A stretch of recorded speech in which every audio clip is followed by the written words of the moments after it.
बच्चों पिछली जो क्लास थी उसमें एक्सरसाइज 7D के 18 सवाल हो चुके थे। ठीक है, आज बात करेंगे क्वेश्चन नंबर 19 से। ठीक है, तो सभी बच्चों क्वेश्चन नंबर 19 देखिए। Question number 19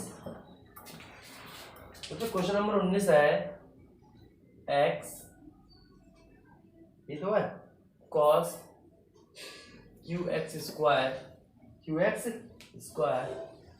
sin x square dx, ये क्वेश्चन है। ठीक है, इस क्वेश्चन का हमें क्या करना है, इंटीग्रेशन करना है। ये क्वेश्चन बहुत अच्छा क्वेश्चन है, ये बच्चे आराम से देखो। माना x स्क्वायर बराबर t, x बराबर क्या मान लिया t, x के सापेक्ष क्या ये लिख दिया ना, अवकलन करने पर, क्या करने पर, अवकलन करने पर। एक्सरसाइज 7D का क्वेश्चन नंबर 19 से सब बच्चे ध्यान से देखो। एक्स स्क्वायर का क्या होगा अवकलन, 2x dx, t का dt, 2 ले लो बटे में, तो x dx बराबर dt अपॉन 2 है। तो कोई दिक्कत, हमें x की वैल्यू क्या आ गई t, और x dx की वैल्यू क्या आ गई dt बटे 2, वहां लगा दो। देखो cos q, x की वैल्यू क्या लगाओगे t, sin x की वैल्यू क्या लगाओगे t, और x और dx dt अपॉन 2। कोई दिक्कत, 1/2 बाहर निकाल लो, 1/2 कहाँ निकाल लो, बाहर, 1/2 बाहर निकाल लो। देखो क्या होगा, cos qt sin t, ठीक, और dt। Any problem? तो बताओ यहाँ से किसी को दिक्कत है मुझसे पूछो कि भैया हमें समझ नहीं आया, फिर देखो एक बार में दिक्कत है समझ आ गई। अब देखो, अब इसमें दोबारा मानना पड़ेगा, क्या मानना पड़ेगा, फिर से एक बार फिर से मानना पड़ेगा। माना cos t बराबर थीटा, cos t बराबर क्या मान लिया थीटा, t के सापेक्ष अवकलन करने पर, t के सापेक्ष अवकलन करने पर cos का क्या होता है अवकलन, cos का अवकलन क्या होगा माइनस साइन एक्स, क्या होगा माइनस साइन, हाँ देखो cos माइनस cos इसका साइन माइनस लगाओ तो क्या होगा माइनस साइन t, t का dt और थीटा का dt। ठीक है, माइनस यहाँ बटन चला तो साइन t dt बराबर माइनस डी थीटा। तो दिक्कत यहाँ तक बात समझ रही है। एक बार मान के ये आ गया, अब ये दोबारा माना, cos t क्या मान लिया थीटा मान लिया, t के सापेक्ष अवकलन किया तो माइनस साइन t आया, डी थीटा बराबर dt, तो माइनस डी। अब यहाँ मान लगा दो 1/2 cos t क्या लगाओगे थीटा, e बराबर 3, साइन t dt क्या लगाओगे माइनस डी थीटा, माइनस कहाँ पहुंच जाएगा बाहर। सही है, अब थीटा की पावर 3 का इसके ये होगा x की पावर n+1 बटे n+1, पहले से तो लगेगा। ठीक है, थीटा की पावर क्या है 3, तो -1/2 थीटा प्लस 3 + 1 बटे 3 + 1 प्लस c। कोई दिक्कत यहाँ तक, माइनस के 1/2 थीटा 3 और 1 4 बटे 4 प्लस c, थीटा की गुणा कर लो तो माइनस के थीटा क्या 4 और 4 दूनी 8 प्लस c। थीटा क्या माना था cos t, थीटा क्या माना था तो माइनस cos या 4t प्लस बटे 8 प्लस c। यहाँ तक कोई दिक्कत? अच्छा, t का मान क्या माना था x स्क्वायर, माइनस cos या 4x स्क्वायर बटे 8 प्लस। एक बार फिर से समझ लो, कोई दिक्कत है बच्चों पूछ लो। आंसर क्या आ गया, माइनस की cos या 4x स्क्वायर बटे 8 प्लस c। ये था क्वेश्चन नंबर 19। पहले एक बार हमने x स्क्वायर और t माना, मान के ये मान आ गया, ये रख दिया। इसमें cos t मान लिया, cos t का क्या लिया थीटा, जब अवकलन किया तो cos t का माइनस साइन t का dt और थीटा का dt, ये मान लगा दिए। यहाँ दोबारा कर दिया, दोबारा करने बाद क्या लगा दिए मान लगा दिए। हमें मान के क्वेश्चन को सरल से सरल बनाना पड़ता है, इसलिए हम मानते हैं। ठीक है, मान के क्वेश्चन क्या हो जाता है थोड़ा सरल हो जाता है। ठीक है, बात करते हैं बच्चों क्वेश्चन नंबर 20 की। मिटाने से समझ में आ गया।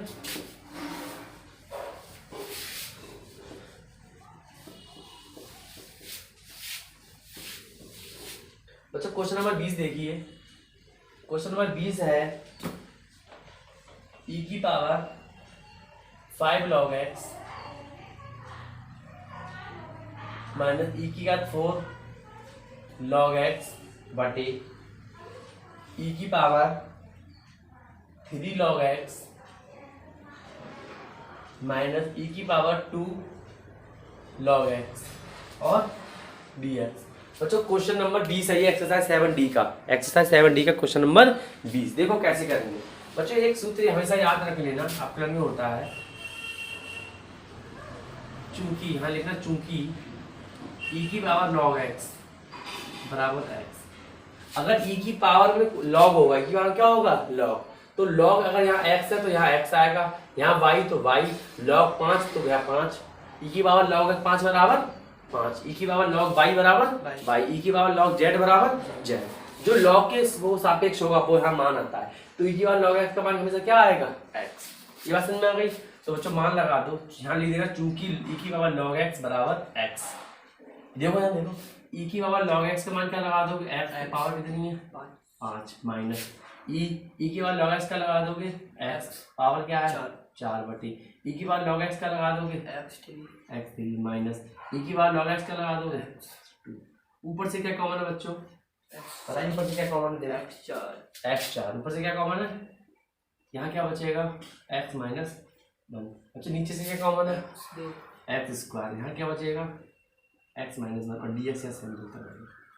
यहाँ तक किसी को दिक्कत होनी नहीं चाहिए। एक सूत्र याद कर लेना है कि e की पावर log x बराबर क्या होता है x होता है। हमने मान लगा दिए, ऊपर ये आ गया, ऊपर से x4 कॉमन कर लिया और नीचे से x स्क्वायर कॉमन कर लिया, x माइनस 1 से x माइनस 1 कैंसिल हो गया और x स्क्वायर में x स्क्वायर कट गया, तो यहाँ क्या बचा x स्क्वायर dx।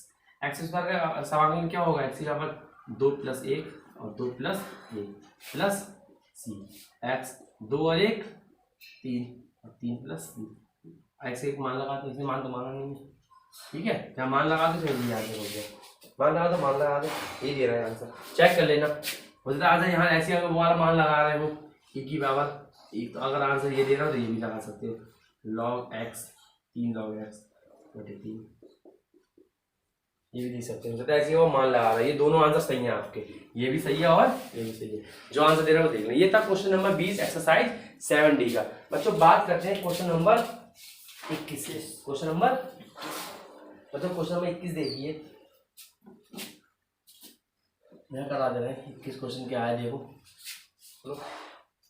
e की पावर x 1 + x इधर cosec स्क्वायर x ex और dx। ये क्वेश्चन है बच्चों एक्सरसाइज 7D का क्वेश्चन नंबर 21। ये माना x ex बराबर t, x ex क्या मान लिया t, x के सापेक्ष अवकलन करने पर, क्या करने पर अवकलन, वो लिख दियो। अब ये गुणा में कैसे होता है, पहले को छोड़ते हैं दूसरे का होता है अवकलन, प्लस दूसरे को छोड़ते हैं पहले का क्या होता है अवकलन, ठीक, बराबर t का dt, ठीक है। एक पूरे में क्या आएगा, पूरे का dx।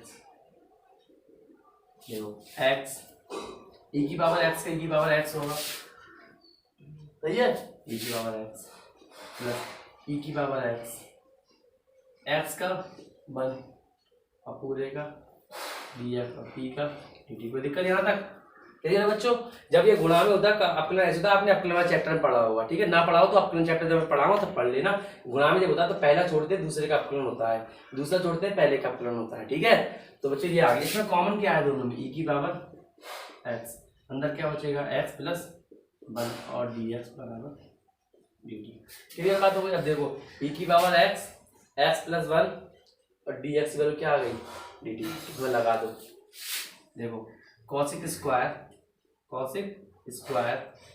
x की वैल्यू क्या आई बच्चों t, और e की पावर x 1 + x dx। देखो e की पावर x 1 + x, इधर उधर कोई मतलब नहीं है, dx क्या है dt। क्लियर थी बात। कॉसेक स्क्वायर का क्या होता है, देखो कॉसेक स्क्वायर का माइनस कॉट एक्स क्या होता है बच्चों, माइनस कॉट एक्स, यानी कि माइनस कॉट टी प्लस सी, माइनस कॉट टी की वैल्यू क्या है एक्स ई एक्स प्लस सी, इसका क्या होगा आंसर। बच्चों ये था क्वेश्चन नंबर 21, यही बहुत इंपॉर्टेंट था। एक्स ई एक्स माना, उसका क्या किया आपको, ये मान निकल आया।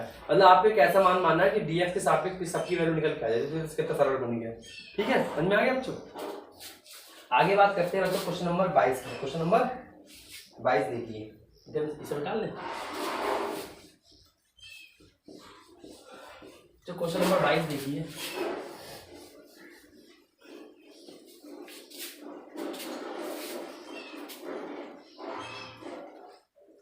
क्वेश्चन नंबर 22 है cos x dx बटे रूट में 4 माइनस साइन स्क्वायर एक्स, ये क्या है क्वेश्चन नंबर 22। देखो इसे कैसे करेंगे क्वेश्चन नंबर 22 को। बच्चों क्वेश्चन नंबर 22 करने के लिए माना साइन एक्स बराबर टी, साइन एक्स क्या मान ली टी, ठीक है।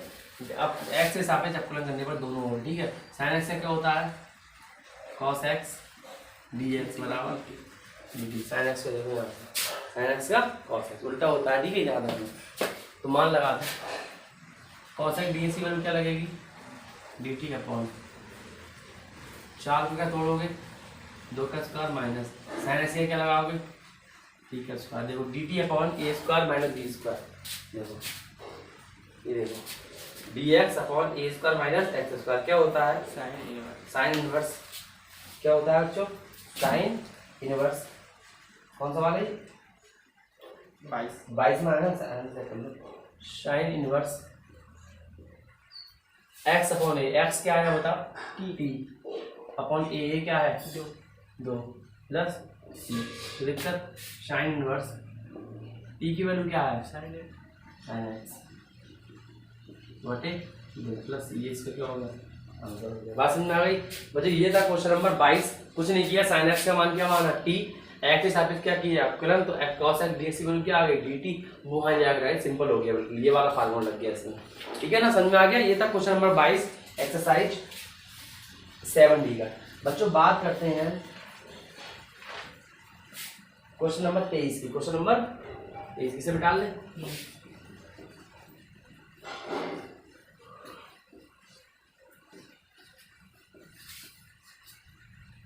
क्वेश्चन नंबर 24 देख लो, 23 जो है लंबा जाएगा, अगली वीडियो में देखेंगे। 24 देखिए बच्चों, क्वेश्चन नंबर 24 जो है वो है एक्स क्यूब डी एक्स बटे 1 माइनस एक्स घात 8, ये क्वेश्चन ठीक। अब इसे देखिए कैसे हल करेंगे। एक्स क्यूब डी एक्स बटे रूट में 1 माइनस, इसे तोड़ लो एक्स 4 की घात 2, अब मानो क्या बता x4 बराबर 3, माना x4 बराबर समझना आना सबके लिए, x बराबर क्या मान लिया t, x के सापेक्ष दोनों ओर अवकलन करने पर x4 का क्या होगा बता 4x क्यूब, ये घटेगी क्या 4x क्यूब, देखो 4x क्यूब dx बराबर dt, ये क्या ले जाओ 4 बटे में, तो x क्यूब dx बराबर dt अपॉन 4 लगा दो वन, x क्यूब dx बराबर dt अपॉन 4 रूट में 1 माइनस x 4 जगह क्या लगाओगे t का स्क्वायर, ठीक है स्क्वायर 1 अपॉन 4 बाहर कर लो, 1 अपॉन 4 क्या कर लिए बाहर कर लिए, अंदर क्या बचेगा dt अपॉन रूट में 1 माइनस टी स्क्वायर। कोई दिक्कत यहाँ तक बच्चे, एक बार फिर से देख लो, कोई दिक्कत तो पूछ लो, ठीक है जी। अब देखो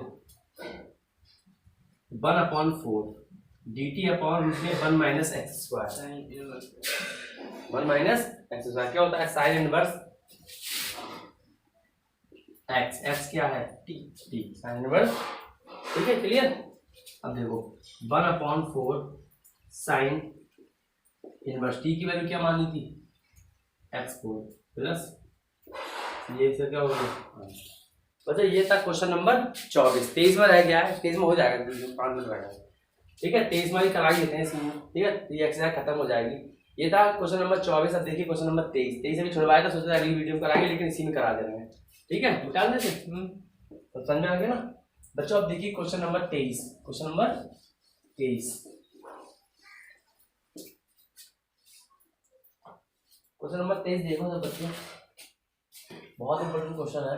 क्वेश्चन नंबर 23, क्वेश्चन नंबर 23 जो है बच्चों वो है x4 + 1 बटे x की पावर 6 + 1, 6 + 1। ये बहुत ज्यादा इंपॉर्टेंट क्वेश्चन है, क्वेश्चन नंबर 23। ठीक है, देखो कैसे करेंगे बच्चों, कुछ नहीं करना है। ऊपर देखो क्या करेंगे, x4 + 1, उसमें से x² घटा दो और x² जोड़ लो। ये आपको याद रखना है कि ये सवाल करने के लिए ऊपर x² घटाना है, x² जोड़ना है। ठीक है बेटा, बटे x6 + 1 और dx। ये बात पहले बार समझ में आ गई। ये पूरा पद एक पद अलग कर लो, ये पूरा पद क्या कर लो अलग, तो क्या होगा x4 + 1 - x² बटे x6 + 1, x6 + 1। ये पूरा पद अलग कर लो, प्लस x² बटे x6 + 1 पूरे साथ में क्या है dx। कोई यहाँ तक दिक्कत बच्चों? हमने क्या किया, पहले x² घटाया, x² जोड़ा, ये पद हमने अलग बना लिया, इसके साथ ये अलग कर दिया, ये पद अलग बना लिया, इसके साथ ये अलग अलग कर दिया। ठीक है बेटा, अब देखो क्या करेंगे, x4 + 1 - x² बटे नीचे वाला तोड़ लो, x² की पावर 3, ठीक, प्लस 1 + 1। क्लियर हो रही है? 1 की पावर 3 लगा सकते हो, कुछ उससे कोई फर्क नहीं है। प्लस ऊपर देखो x² और नीचे वाला तोड़ो, x³ की पावर स्क्वायर प्लस 1 पूरे का क्या है dx। एक बार फिर समझाते हैं, ऊपर वाला पद हमने सेम उतार लिया, नीचे वाले को तोड़ लिया, ऊपर वाला पद सेम उतार नीचे वाले को तोड़ लिया। ये देखो फार्मूला बनना है a³ + b³। क्या होता है a³ + b³? a³ + b³ बच्चों क्या होता है a + b ब्रैकेट में a² + b² - ab। यही तो होता है a² + b² - ab। a³ + b³ का फार्मूला होता है, तो हम इसमें a³ + b³ क्या लगा दे रहे हैं फार्मूला। ऊपर वाला सेम उतार रहे हैं, ऊपर वाला सेम उतार लो, नीचे फार्मूला लगाओ a + b, यानी कि a क्या है x² प्लस b क्या है, यहाँ तो कोई दिक्कत होती है a² यानी कि x² का भी स्क्वायर x4, कोई दिक्कत, प्लस b² यानी कि 1 का स्क्वायर 1 माइनस ab यानी इन दोनों गुणा होगी तो क्या आएगा क्लियर होगी थी, आप दिखाई देगी हो तुम लोग। दोबारा बताता हूँ, हमने इसमें a³ + b³ लगा दिया, क्या लगा बच्चों a³ + b³ लगा दिया, तो फार्मूला बना a + b a² + b² - ab। तो हमने a + b तो सेम लिख दिया, और ये देखो एक से पद आ गए, ये दोनों का आपस में क्या कैंसिल हो गए, ठीक, प्लस यहाँ क्या बचा x², नीचे वाला पद सेम लिख दें, x³ या स्क्वायर प्लस और dx। तो दिक्कत यहाँ तक, ये पूरा dx चल रहा है। ऊपर देखो क्या बचा 1 बटे x² + 1 के साथ dx अलग कर लो, प्लस ये dx अलग कर लो, x² बटे x³ की power square plus 1 dx। Clear? ये पद अलग कर लिया, ये पद कैसे आए समझ में आ गई। अब बच्चे इस पद में देखो कैसे करेंगे, इस पद के लिए देखा है, माना x³ = t, x² क्या मान लो t, इस पद को ये तो दिख गया 1 बटे 1 + x², ये वाला ऐसे दिख गया, लेकिन ये नहीं दिख रहा है अभी, ऊपर x² हटाना है, तो इसी थोड़ा हल कर रहे हैं। तो हमने x³ = क्या मान लिया t, x के साथ अवकलन करने पर x³ क्या होगा 3x² dt, 3 बटे में ले जाते x² dx = dt/3। ठीक है, दोबारा समझाते हैं, ये तो सिंपल दिख रहा है, ये वाला फार्मूला है, ठीक है, ये हमें दिखाई नहीं दे रहा है, तो हम इसमें क्या मान लिया x³ की t मान ली, ये लंबा था ना तभी मैंने छोड़ा था अगली वीडियो के लिए, लेकिन इसमें कवर हो गया तो मैं इसी में करा दिया। x की वैल्यू क्या मान ली t मान ली, x यहाँ पे अवकलन कर दिया, तो x³ क्या निकलेगा 3x² dx = dt, और 3 बटे में लेगा तो x का dx की वैल्यू क्या आएगी dt। अब यहाँ मान लगा दो, इसका उदाहरण लिख देना है 1 बटे 1 + x² क्या होता है tan 1x, तो इसका क्या होगा tan इनवर्स x, इसका मैंने ये लिख दिया plus x square D x की वैल्यू क्या है dt अपॉन 3।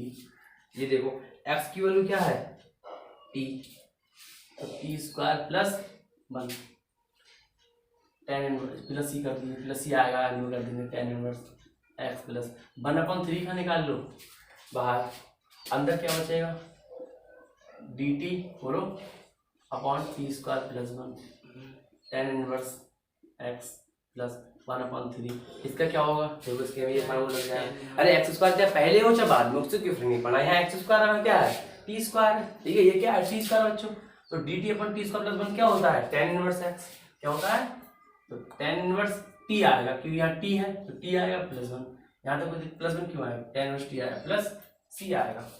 बताओ यहाँ तक किसी को दिक्कत हो, बहुत इंपॉर्टेंट सवाल है, एक्स क्वेश्चन नंबर 23 है, दीर्घ उत्तरीय में आएगा आपका आएगा तो ठीक है। तो tan इनवर्स एक्स ऐसे निकाल लिया, tan इनवर्स एक्स ऐसे डाल लिया प्लस 1/3 tan इनवर्स टी की वैल्यू आपने क्या मानी थी, देखो टी की वैल्यू क्या मानी थी x3, क्या मानी थी प्लस, ये इसका आंसर आया। ठीक है, ये 2 बार में होगा, पहले सिंपल होता रहा आराम से, कोई दिक्कत नहीं। ये सॉल्यूशन आप ध्यान से समझना, कोई दिक्कत हो मुझसे पूछ लेना, कुछ नहीं सरल है, ठीक है। ऐसे यहाँ आगे मान लिया, मान के हल कर लिया, तो इसका ये क्या आ गया आंसर आ गया। तो ये आपकी एक्सरसाइज 7D खत्म हो चुकी है, ठीक है। इसकी अगली वीडियो में आएगी एक्सरसाइज 7E। आप जो भी अगर क्लास देख रहे हो तो आप शुरू से देखते हुए तभी आपको समझ में आएगा। आपको एक एक सवाल देखने को मिला, मैंने एक एक सवाल कराया है, चाहे सरल हो चाहे कठिन, एक एक सवाल कराया है, ठीक है। अगर आपको वीडियो पसंद आए तो वीडियो को लाइक कीजिए, चैनल को सब्सक्राइब कीजिए। आज के इतना ही, मिलते हैं नेक्स्ट वीडियो, तब तक के लिए धन्यवाद, ओके।